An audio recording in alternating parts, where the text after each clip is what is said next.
आइए आज हम स्टडी करेंगे संघ टीनोफोरा। तो अंग्रेजी में इसे फाइलम टीनोफोरा बोलेंगे। तो देखिए टीनोफोरा, जिसको हिंदी में देखा जाए तो कहते हैं कंकतधर। कंकतधर, इसको अंग्रेजी में देख लेते हैं। Ctenophora commonly known as sea walnut or comb jellies are exclusively marine।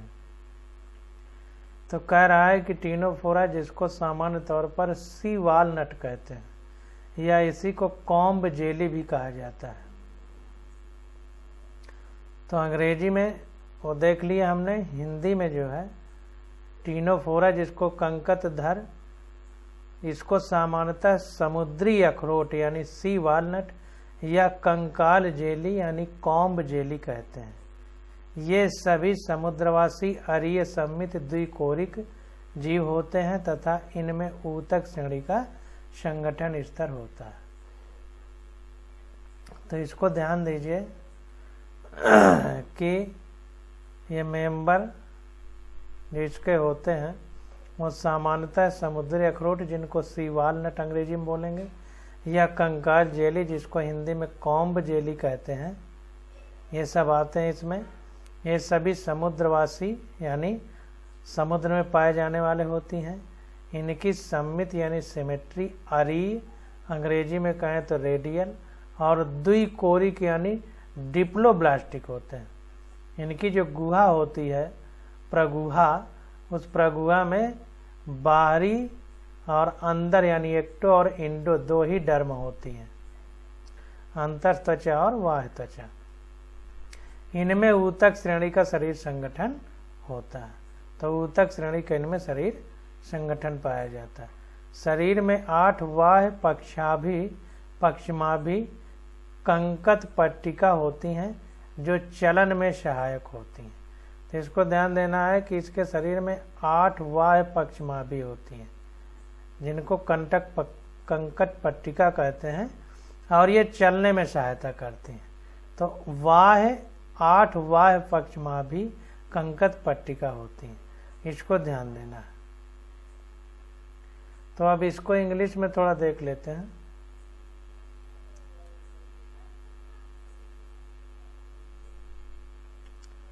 तो देखिए कह रहा है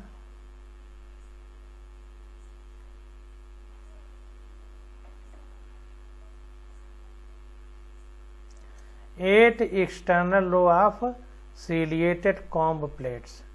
तो सीलिएटेड कॉम्ब प्लेट 8 होती हैं जो एक्सटर्नल रो यानी बाहर कतार में लगी रहती हैं इसके शरीर में। विच हेल्प इन लोकोमोशन, जो चलने में सहायता करती हैं। लोकोमोशन का मतलब चलने में सहायता करती हैं।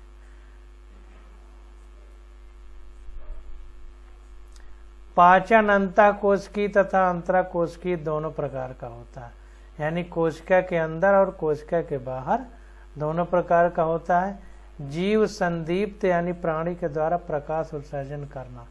तो इसमें जो है अंग्रेजी में थोड़ा सा देख लेते हैं। तो इसमें क्या है कि डाइजेशन यानी खाने का जो पाचन है वो दोनों एक्स्ट्रा सेल्यूलर एवं इंटर सेल्यूलर यानी कोशिका के बाहर और अंदर दोनों पाया जाता है। Bioluminescence the property of a living organism to emit light. इसमें बायोल्यूमिनेंस प्रॉपर्टी पाई जाती है। बायोल्यूमिनेंस प्रॉपर्टी का मतलब होता है कि इसके शरीर के जो अंग हैं वो प्रकाश बाहर निकालते हैं। यानी जैसे हमारी गाड़ी में लाइट लगी होती है, उसको बटन को ऑन कर देने पर लाइट जलती है, बाहर प्रकाश निकलता है, वैसे इसके शरीर में अंग पाए जाते हैं जिनसे प्रकाश बाहर उत्सर्जित होता है। इसीलिए इसमें कहा जाता है कि बायोल्यूमिनेंस आर्गन पाए जाते हैं या इसके शरीर में बायोल्यूमिनेंस प्रॉपर्टी पाई जाती है।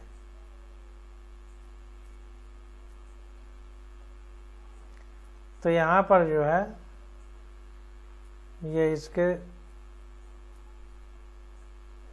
सब अंडरलाइन कर लीजिए।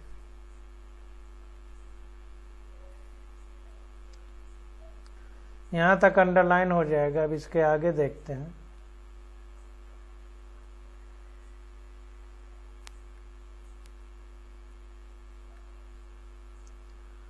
तो ये जो है कह रहा है कि जीव संदीप्त यानी प्राणी के द्वारा प्रकाश उत्सर्जन करना टीनोफोर की मुख्य विशेषता है। वेरी इंपॉर्टेंट, इसको ध्यान देना है। बायो इल्यूमिनेंस जो है प्रॉपर्टी, ये जो है इसकी मुख्य विशेषता के अंतर्गत आता है। नर एवं मादा अलग नहीं होते, यानी मेल और फीमेल एक ही में रहते हैं। जनन केवल लैंगिक होता है। ये भी ध्यान देना है कि इनमें जो रिप्रोडक्शन होता है केवल सेक्सुअल होता है। निषेचन बाह्य होता है तथा अप्रत्यक्ष परिवर्धन होता है, जिसमें लार्वा अवस्था नहीं होती है। तो इसमें जो फर्टिलाइजेशन होता है यानी निषेचन होता है, ये बाह्य होता है यानी शरीर के बाहर होता है, और इसमें अप्रत्यक्ष प्रवर्धन होता है यानी इनडायरेक्ट इसका मैग्निफिकेशन होता है, जिसमें लार्वा अवस्था नहीं होती। इसमें लार्वल स्टेज नहीं पाई जाती है। इसका एग्जाम्पल क्या है? प्लूरोब्रैकिया तथा टीनोप्लाना। प्लूरोब्रैकिया तथा टीनोप्लाना इसके एग्जाम्पल है।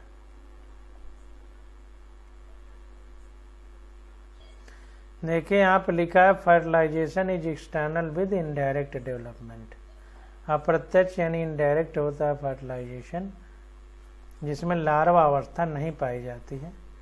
एग्जाम्पल है प्लूरोब्रैकिया तथा टीनोप्लाना।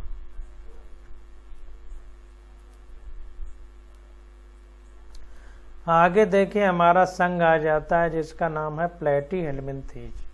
तो प्लेटीहेल्मिन्थीज, प्लेटी का मतलब चैप्टा होता है, हेल्मिन्थ का मतलब क्रमी, तो इसीलिए इसको हिंदी में चैप्टे क्रमी कहा जाता है। तो इसके बारे में देखते हैं। ये देखने से पहले हम लोग थोड़ा ये चित्र देखिए। टीनोप्लाना यानी प्लूरोब्रैकिया का उदाहरण यहाँ पर दिया गया है जो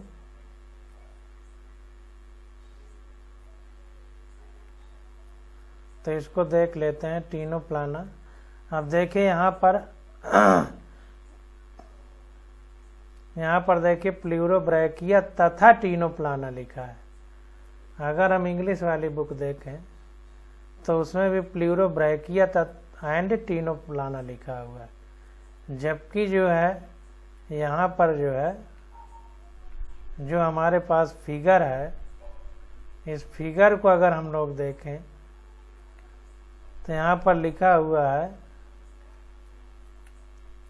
एग्जाम्पल ऑफ टीनोफोरा ब्रैकेट में प्लूरोब्रैकिया। टीनोप्लाना होना चाहिए था, टीनोप्लाना प्लूरोब्रैकिया। तो इसका मतलब ये एक ही होगा, तभी ब्रैकेट में उसका नाम लिखा हुआ है। तो कुछ चीज़ें यहाँ पर कहीं कुछ लिखा है, कहीं कुछ लिखा हुआ है। तो टीनोप्लाना प्लूरोब्रैकिया दोनों लिख दिया है, तो हो सकता है यही हो। तो यहाँ पर देखिए फिगर बनाया गया है। अब आगे हम देख लेते हैं, आता है प्लेटीहेल्मिन्थीज यानी चैप्टे क्रमी। तो इस संघ के प्राणी पृष्ठाधर रूप से चैप्टे होते हैं। तो पृष्ठाधर का मतलब जहाँ पर इनका पीठ होती है, तो पीठ की तरफ से चैप्टे होते हैं, ये कहने का मतलब। इसलिए इन्हें सामान्यतः चैप्टे क्रम कहा जाता है, इसलिए इनको चैप्टे क्रम कहते हैं। इस समूह के अधिकांश प्राणी मनुष्य तथा अन्य प्राणियों में अंतःपरजीवी के रूप में पाए जाते हैं। तो ये ध्यान देना है कि हमारे शरीर में ये शरीर के अंदर परजीवी के रूप में रहते हैं।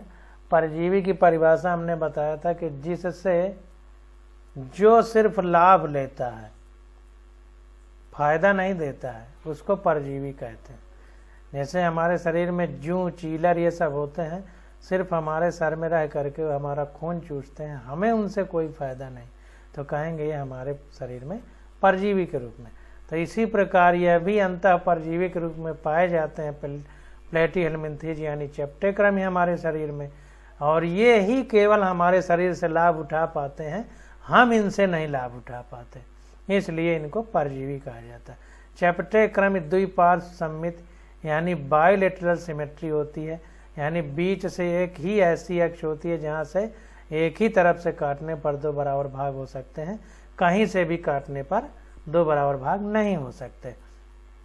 तो द्विपार्श्व सममित होते हैं। त्रिकोरिकी, त्रिकोरिकी का मतलब होता है ट्रिप्लोब्लास्टिक होती हैं। एक्टोडर्म और इंडोडर्म और मीजोडर्म, तीन इसमें डर्म पाई जाती हैं, यानी तीन स्किन की जो है लेयर पाई जाती हैं,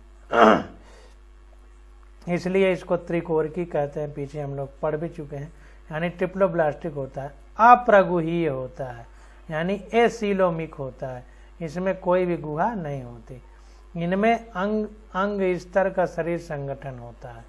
इनमें जो बॉडी स्ट्रक्चर है या बॉडी ऑर्गेनाइजेशन है वो आर्गन लेवल का होता है, अंग स्तर का। हमने पढ़ा था कोशिकीय स्तर का, ऊतक स्तर का और अंग स्तर का, फिर आगे अंग तंत्र स्तर का। तो इसमें अंग स्तर का शरीर संगठन होता है, यानी बॉडी ऑर्गेनाइजेशन होता है आर्गन लेवल का। परजीवी प्राणी में अंकुश तथा चूसक पाए जाते हैं। अब जाहिर सी बात है कि परजीवी है तो परजीवी है तो दूसरे के शरीर में रहेगा, उससे खून चूसेगा, तो खून चूसने के लिए इसमें अंकुश तथा चूसक पाए जाते हैं। अब इसको थोड़ा सा इंग्लिश में देख लेते हैं।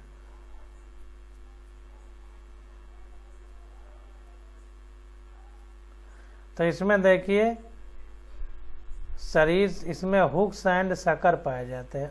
हुक का मतलब जैसे कोई सरिया का हम लोग टेढ़ा करके बना लेते हैं तो कहते हैं हुक, किसी चीज़ को पकड़ने का काम करता है। और सकर मतलब चूसक, चूसक का मतलब हुक से वो पकड़ लेता है हमारी इंटेस्टाइन में, और चूसक से यानी सकर से खून को चूसता है या पचे हुए खाद्य पदार्थों को चूसता है। तो इसमें हुक और सकर यानी हुक और चूसक पाए जाते हैं। कुछ चपटे क्रमिक खाद्य पदार्थ को परपोषी से सीधे अपने शरीर की सतह से अवशोषित करते हैं।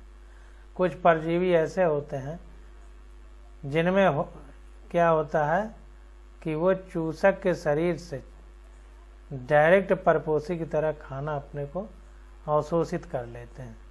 परपोषी से सीधे अपने शरीर की सतह से अवशोषित करते हैं, चूसने वाला काम उसमें नहीं रहता।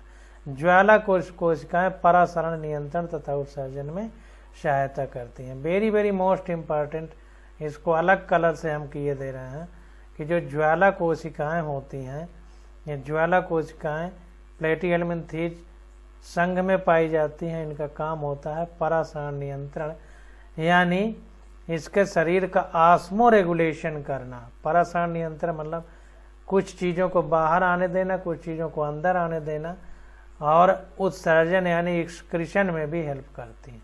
तो वेरी इंपॉर्टेंट है ज्वाला कोशिकाएं कहाँ पाई जाती हैं, पूछा जाता है तो चपटे क्रम यानी प्लेटिहेल्मिन्थेज में पाई जाएंगी। और इनका काम क्या है, तो परासरण नियंत्रण एंड उत्सर्जन इनका काम। नर मादा अलग नहीं होते हैं, इसमें भी नर और मादा एक साथ रहते हैं, नर और मादा अलग नहीं होते हैं। निषेचन आंतरिक होता है, जाहिर सी बात शरीर के अंदर पाए जाते हैं। निषेचन आंतरिक होता है तथा प्रवर्धन में बहुत सी लार्वा अवस्थाएं पाई जाती हैं। जब इसका मैग्निफिकेशन होता है, बड़ा होता है, तो बहुत सी लार्वा अवस्थाएं पाई जाती हैं। प्लेनेरिया में पुनरुद्भवन की असीम क्षमता होती है। ये भी बहुत इम्पॉर्टेंट है। प्लेनेरिया, तो इसको अलग कलर से किए दे रहे हैं। प्लेनेरिया में जो है असीम क्षमता होती है पुनरुद्भवन यानी रीजनरेशन की। मतलब इसको 100 टुकड़ों में काट दिया जाए तो 100 प्लेनेरिया बन जाएंगे। उदाहरण इसका क्या है, प्लेटिहेल्मिन्थेज यानी चपटे क्रमिका, टीनिया, फीताक्रम या फैसियोला जिसको पर्णक्रम कहते हैं। तो इसको ध्यान देना, टीनिया और फैसियोला ये इसके एग्जाम्पल हैं। तो अब इसको जो है हम लोग इंग्लिश वाली बुक में भी थोड़ा सा देख लेते हैं।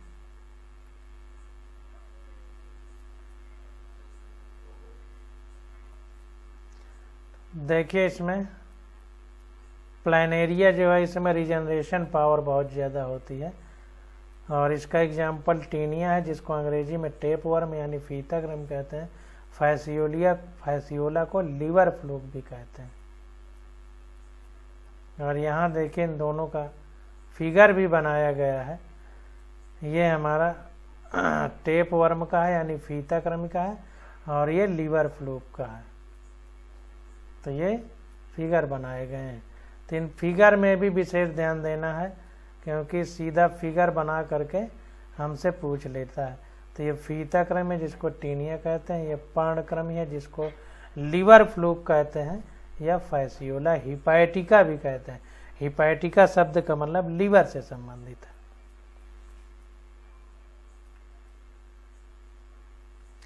अब आगे आ जाता है हमारा संघ एस्केलमेंथीज। तो संघ एस्केलमेंथीज को गोल कृमि भी कहते हैं, इसको ध्यान देना, गोल कृमि।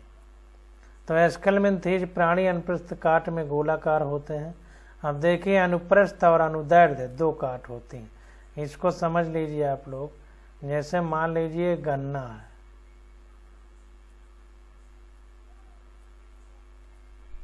ये हमारे पास गन्ना है, अगर इसको ऐसे काट दें तो ये अनुप्रस्थ काट होगी, और अगर बीच से इसको ऐसे फाड़ दें तो ये अनुदैर्ध्य काट होगी। लंबाई में अनुदैर्ध्य काट होती है, चौड़ाई में अनुप्रस्थ होती है। तो ये हमारा ऐसे फाड़ दें तो अनुदैर्ध्य काट हो जाएगी, ऐसे काट दें तो ये अनुप्रस्थ काट हो जाएगी। तो जाहिर सी बात है कि गन्ना गोलाकार होता है, तो ये जब अनुप्रस्थ काटेंगे तभी ये गोलाई वाला ऊपर का ये भाग निकलेगा। तो इसीलिए कह रहा है कि एस्केलमेंथीज प्राणी अनुप्रस्थ काट में गोलाकार होते हैं, अतः इन्हें गोल कृमि कहते हैं।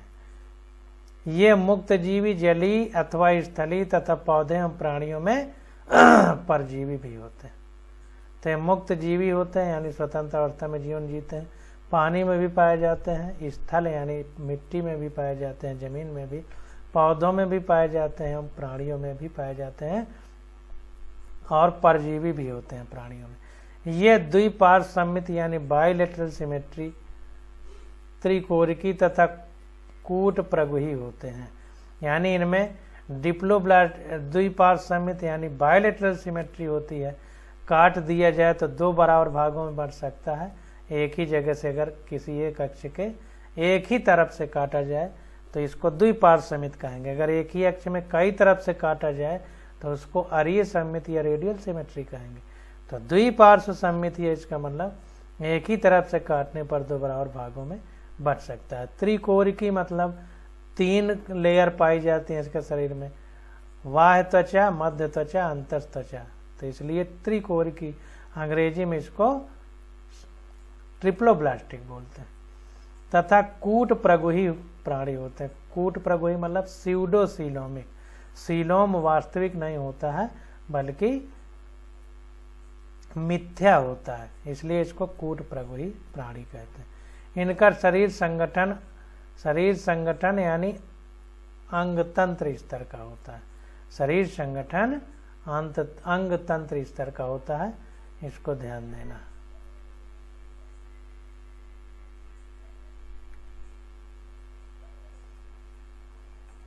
तो शरीर संगठन इनका अंग तंत्र स्तर का होता है, तो पूरे को अंडरलाइन कर लीजिए। आहार नाल पूर्ण होती है जिसमें सुपरिवर्धित पेशीय ग्रसनी होती है। उत्सर्जन नाल शरीर से अपशिष्ट पदार्थों को उत्सर्जन रंध्र के द्वारा बाहर निकालती है। इसको ध्यान देना है कि इनमें आहार नाल जो होती है, यानी जैसे हमारे शरीर में मुंह से खाना खाते हैं और एनस से नीचे से बाहर निकलता है, तो वैसे इनमें भी पूर्ण आहार नाल होती है जिसमें सुपरिवर्धित पेशीय ग्रसनी होती है। जैसे हम मुंह में खाना और निगलते हैं तो अंदर चला जाता है, तो ऐसे इसमें भी पेशी यानी मांस पेशी की बनी हुई ग्रसनी होती है जिसको फायरिंग्स बोलते हैं, और उत्सर्जन नाल शरीर से अपशिष्ट पदार्थों को उत्सर्जन रंध्र के द्वारा बाहर निकालती है। जैसे हम लोग खाना खाते हैं, सुबह लैट्रिन जाते हैं, तो इसी प्रकार इसमें भी उत्सर्जन नाल होती है जो अपशिष्ट यानी सड़े गले पदार्थों को शरीर से उत्सर्जन रंध्र के द्वारा बाहर निकालती है। जैसे हम लोगों में एनस होता है वैसे इनमें भी उत्सर्जन रंध्र होता है। अब इसको थोड़ा सा इंग्लिश में भी देख लेते हैं।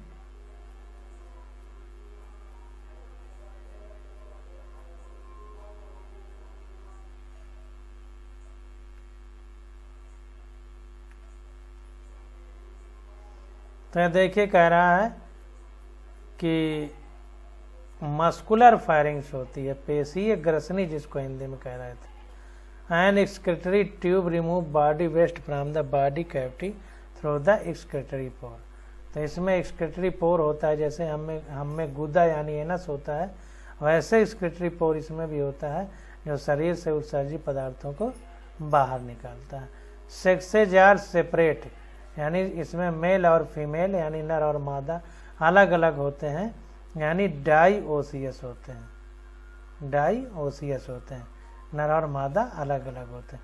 मोनोइसियस का मतलब नर और मादा एक ही में होते हैं, तो उसको मोनोइसियस कहते हैं। तो इसको ध्यान देना।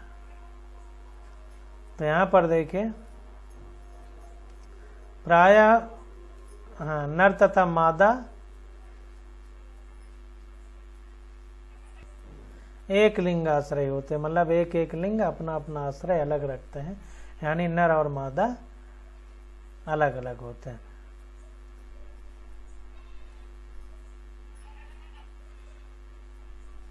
प्रायः मादा नर से बड़ी होती है। ध्यान दीजिए, जो मादा होती है वो नर से बड़ी होती है।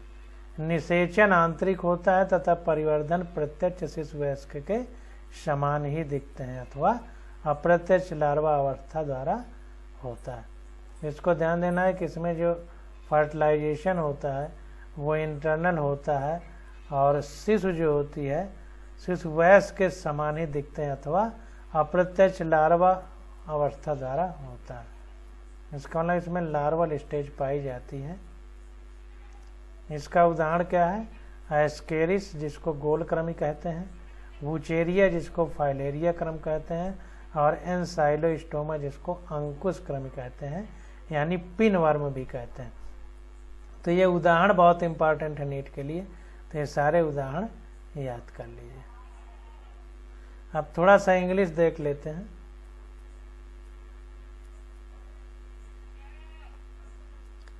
तो इंग्लिश में देखिए लिखा है fertilisation is internal and development में भी डायरेक्ट। डेवलपमेंट क्या होता है? डायरेक्ट होता है। The young one resemble the adult, और जो इसका लार्वा होता है वो एडल्ट जैसे होता है। आर इनडायरेक्ट, मतलब डायरेक्ट और इनडायरेक्ट दोनों प्रकार से होता है, इसको ध्यान देना। और इसके उदाहरण क्या क्या हैं? एस्केरिस जिसको राउंड वर्म कहते हैं, वोचेरिया जिसको फाइलेरिया वर्म कहते हैं, एनसाइक्लोस्टोमा जिसको हुक वर्म बोलते हैं। तो ये सारे एग्जाम्पल आप लोग याद कर लीजिए। तो देखिए जो परिवर्धन होता है प्रत्यक्ष और अप्रत्यक्ष दोनों होता है, इसको ध्यान देना।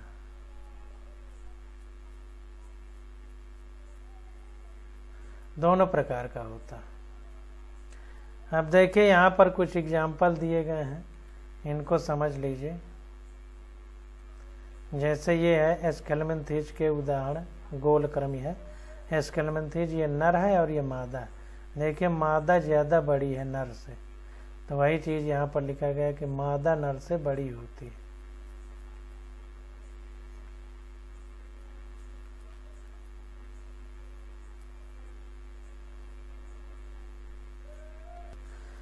अब अगला हमारा संघ आ जाता है जिसको बोलेंगे एनीलिडा। तो एनीलिडा क्या है?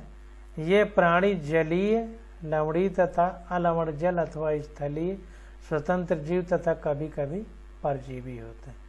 तो ये खारे पानी में भी रहते हैं और स्वच्छ जल में भी पाए जाते हैं जिसमें नमक ना मिला हो। स्थलीय यानी जमीन में भी रहने वाले होते हैं, स्वतंत्र जीवी भी होते हैं और कभी कभी परजीवी भी होते हैं। ये अंगतंत्र स्तर के संगठन को प्रदर्शित करते हैं। तो इसमें अंगतंत्र स्तर का संगठन पाया जाता है। द्विपार्श्व सम्मित होते हैं, त्रिकोरिकी विखंडित शरीर तथा गुहीय प्राणी होते हैं। ये ट्रिप्लोब्लास्टिक होते हैं और इनमें सेगमेंटेड बॉडी पाई जाती है, यानी खंडित होते हैं। कई खंड में शरीर पाया जाता है। इनकी शरीर सतह स्पष्ट खंड अथवा विखंडों में बटा होता है। लैटिन एनुलस अर्थात सूक्ष्म वलय। लैटिन में इन खंडों को क्या बोलते हैं? एनुलस। एनुलस का मतलब होता है बहुत छोटे छोटे, और रिंग जैसी संरचनाएं, जैसे रिंग होती है, यानी जैसे लोहे की रिंग बना दी जाए वृत्ताकार, उस तरह का। इसलिए इस संघ को एनिलिडा कहते हैं। तो इसको ध्यान देना, इसका शरीर खंडित होता है छोटे छोटे खंडों में, जिनको एनुलस यानी बलय कहते हैं, और इसी कारण से इसको जो है एनिलिडा कहते हैं। इन प्राणियों में अनुदैर्घ्य तथा वृत्ताकार दो प्रकार की पेशियां पाई जाती हैं जो चलन में सहायता करती हैं। तो अनुदैर्घ्य तथा वृत्ताकार दो प्रकार की पेशियां पाई जाती हैं जो इनके लोकोमोशन यानी चलन में सहायता करती हैं। तो जैसे हमारे शरीर में मांसपेशियां पाई जाती हैं, वैसे पेशियां दो प्रकार की होती हैं, अनुदैर्घ्य यानी लंबाई में, और वृत्ताकार मतलब इसके शरीर में छल्ले रूप में पेशियां पाई जाती हैं। देखिए जैसे यहाँ पर ये छल्ले रूप में है और ये लंबाई में भी पाई जाती हैं। तो ये खींच के बड़े भी हो जाते हैं और पतले भी हो जाते हैं। ये छल्लाकार जो है इनमें वृत्ताकार पेशियों की वजह से। जलीय एनिलिडा जैसे नेरिस में पार्श्वपाद यानी उपांग, जिनको पैरापोडिया कहते हैं, पाए जाते हैं जो तैरने में सहायता करते हैं। तो इस बहुत इम्पॉर्टेंट है कि जलीय एनिलिडा है जिसको नेरिस कहते हैं, इसमें लिटरल में फूट पाए जाते हैं जिनको पैरापोडिया कहते हैं, और ये पैरापोडिया तैरने में सहायता करते हैं। इसमें बंद परिसंचरण तंत्र यानी क्लोज सर्कुलेटरी सिस्टम उपस्थित होता है। बंद परिसंचरण तंत्र के बारे में हमने पीछे पढ़ा था कि बंद परिसंचरण तंत्र का मतलब ये है कि धमनी, शिरा और केशिकाएं पाई जाती हैं, यानी आर्टरी, वेन और कैपिलरीज पाई जाती हैं। बंद नलियां पाई जाती हैं, उन नलियों में खून का बहाव होता है, रक्त का संचार होता है, तो इसको बंद परिसंचरण तंत्र कहते हैं। पीछे पढ़ चुके हैं, तो उसी के आधार पर हम ये कह सकते हैं कि इसमें बंद परिसंचरण तंत्र पाया जाता है। वृक्कक, जैसे किडनी हम लोगों में होती है, वैसे हम लोगों की किडनी को हिंदी में वृक्क कहते हैं, वैसे इनको वृक्कक इनमें पाए जाते हैं। एक वचन में इनको नेफ्रीडियम कहते हैं। परासरण, नियंत्रण तथा उत्सर्जन में सहायक होते हैं। जैसे वृक्क यानी किडनी हमारी पेशाब को छान करके जितने पदार्थ खराब हैं उनको उत्सर्जित करती है, वैसे इनमें वृक्कक यानी नेफ्रीडिया पाए जाते हैं जो परासरण नियंत्रण यानी ऑस्मो रेगुलेशन में सहायता करते हैं। तंत्रिका तंत्र में एक जोड़ी गुच्छिकाएं, एक वचन गैंग्लियान होता है। तो इसको ध्यान देना है कि जो इसमें जो है तंत्रिका तंत्र होता है, वो तंत्रिका तंत्र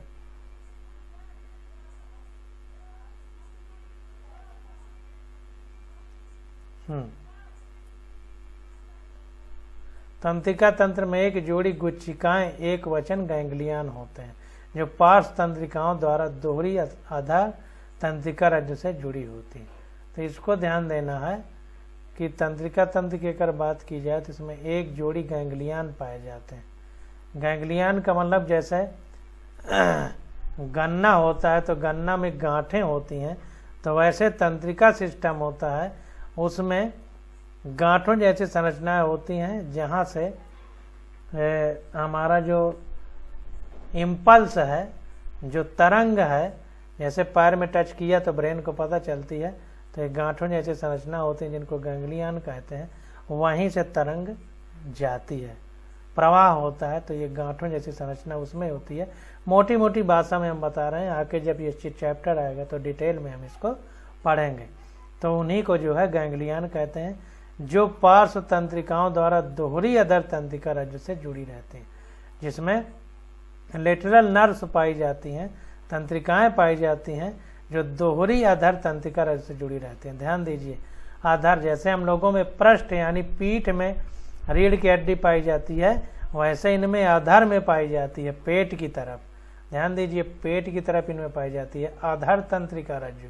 ध्यान दीजिए, तो इनमें अधर तंत्रिका रज्जु पाई जाती है, जिनमें एक जोड़ी गैंग्लियान पाए जाते हैं जो पार्श्व तंत्रिकाओं द्वारा अधर तंत्रिका रज्जु से जुड़ी रहती हैं।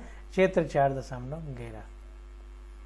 नेरिस एक जलीय एनिलिड है जिसमें नर तथा मादा अलग होते हैं, यानी एक लिंग आश्रय यानी डाइओसियोस होते हैं, लेकिन केंचुआ तथा जोक में नर तथा मादा पृथक नहीं होते हैं।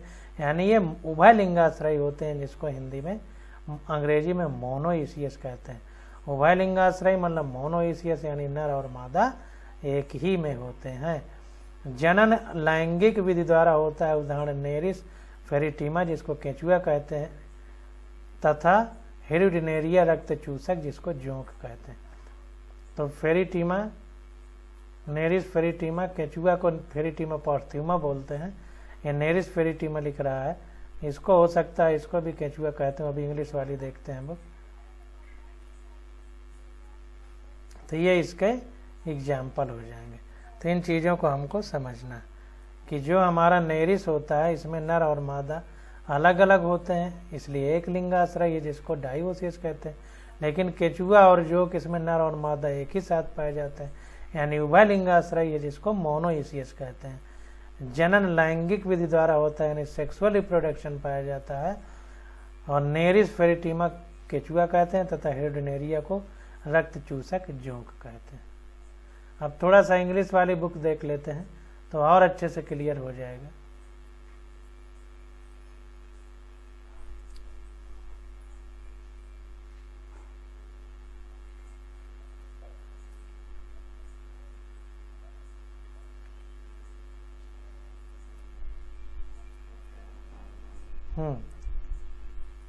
यहाँ पर देखिए नेफ्रीडिया होता है, जैसे हम में किडनी होता है। अब न्यूरल सिस्टम जो तंत्रिका तंत्र है उसमें कंसिस्ट ऑफ पेयर्ड गैंग्लियन, यानी एक जोड़ी गैंग्लिया होते हैं, सिंगल में इनको गैंग्लियन कहते हैं। कनेक्टेड बाय लेटरल नर्व, पार्श्व तंत्रिका रज्जु से ये जुड़े रहते हैं। To a double ventral nerve cord, इसमें दोहरी आधार तंत्रिका रज्जु होती है, double ventral nerve cord. Nereis जो होता है क्या एक्वेटिक होता है, यानी जल में पाया जाता है। डाइओसियस होता है, यानी नर और मादा अलग अलग होते हैं। लेकिन जो अर्थवर्म होता है और लीच होता है, अर्थवर्म देखिए अर्थवर्म है, नेरिस वर्म नहीं, अर्थवर्म। अर्थवर्म को केचुआ कहते हैं। नेरिस के बाद कामा लगा है, फेरिटीमा का मतलब अर्थवर्म। एंड हेरिडिनेरिया का मतलब सकिंग लीच, यानी खून चूसने वाली जो जोंक होती है।